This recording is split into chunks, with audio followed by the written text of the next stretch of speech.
और इसी बीच बड़ी खबर छतरपुर से, जहां खाद की पर्ची किसानों में मची लूट।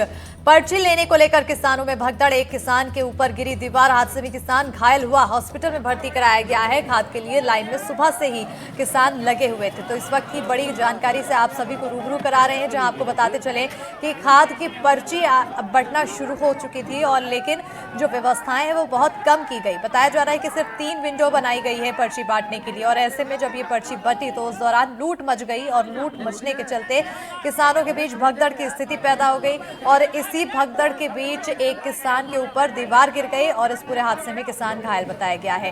किसान को अस्पताल में भर्ती कराया गया है। खाद के लिए लाइन में सुबह से ही किसान लगे हुए थे।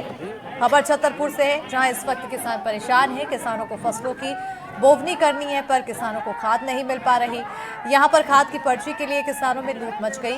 पर्ची लेने को लेकर किसानों में भगदड़ मच गई, और एक किसान के ऊपर दीवार गिर गई। हादसे में किसान घायल हुआ है। गुस्साए किसान ने घायल हालत में ही बीच सड़क पर लेटकर प्रदर्शन करने लगा।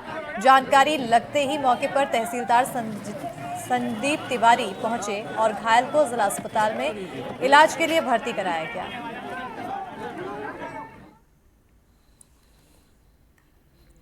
और इसी पर ज्यादा जानकारी के साथ हमारे सहयोगी अरविंद कुमार तिवारी फोन लाइन पर जुड़ चुके हैं। अरविंद, तस्वीरें हम दिखा रहे हैं फिलहाल। सबसे पहले उस घायल किसान की क्या कुछ स्थिति?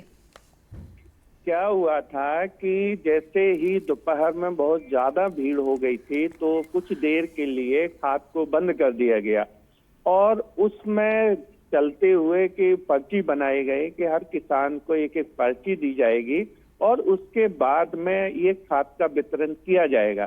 लेकिन हुआ ये कि जो अधिकारी था उसको चारों तरफ से किसान ने घेर लिया, और उसको जैसे ही धक्का मुक्की की वजह से वो परेशान हो गया, तो वो उसने पर्ची ऐसी फेंक दी, जिससे भगदड़ मच गई, जिससे एक किसान घायल हो गया। उसको जिला अस्पताल में भेजा गया तहसीलदार के द्वारा, और उसका इलाज करवाया गया।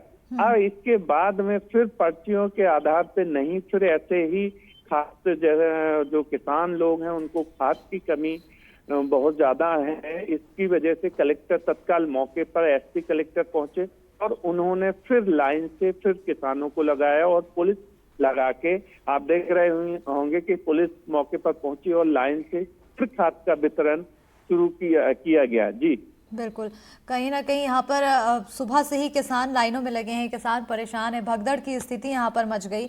क्या अब इसके लिए कुछ अन्य व्यवस्था यहाँ पर की जा रही है, ताकि किसानों को और परेशानी ना हो? कलेक्टर का कहना है कि जो खाद है वो है नहीं है, बहुत कम स्थिति में, और किसानों की मांग है वो बहुत ज्यादा है। इसकी वजह से ये स्थिति बन रही है।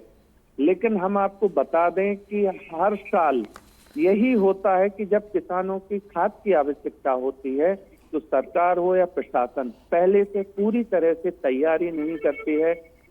एक और इसकी बहुत बड़ी वजह है कि जो किसान हैं, जो सोसाइटियां हैं, उससे 80 से 85% जो किसान हैं वो डिफाल्टर होने की वजह से वो सीधे डबल लॉक पे आते हैं, और वो डायरेक्ट नगद पैसे से खाद खरीदते हैं। इसकी वजह से जो प्रशासन को है पहले से इस प्रकार की तैयारी करना चाहिए कि जैसे जो 85% किसान है वो यहाँ पे, जैसे 3 काउंटर इनने बनाए हैं, लेकिन यहाँ पे जब 85% किसान आएंगे तो 3 काउंटर में क्या स्थिति बनेगी? भीड़ तो होगी, भगदड़ होगी, किसान परेशान होगा। इनको लगभग 10 से 15 काउंटर बनाना चाहिए, जिससे किसानों को आराम से जितना खाद है उतना तो मिल सके। बिल्कुल, कहीं ना कहीं यहाँ पर और भी काउंटर बनने की ज़रूरत है।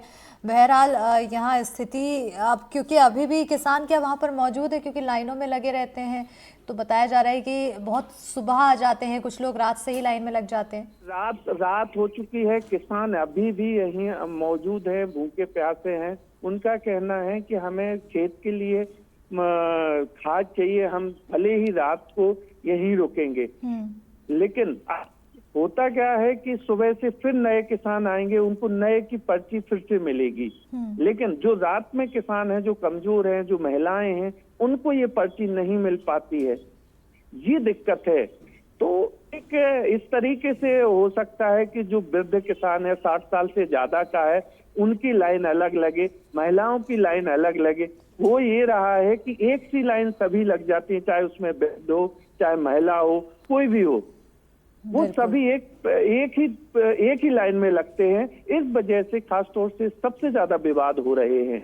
अगर ये अलग अलग लाइनें लगें और बहुत ज्यादा जो 80 से 85% किसान हैं उनके लिए 10 से 15 काउंटर खोल दिए जाएं तो ये स्थिति नहीं बनेगी। बिल्कुल, बहुत शुक्रिया अरविंद तमाम जानकारी देने के लिए। तो कहीं ना कहीं यहाँ पर किसानों की जो परेशानी है, खाद नहीं मिल पा रहा है, बोवनी का समय है और ऐसे में स्थिति काफी ज्यादा खाद वितरण केंद्र में खराब देखने को मिल रही है।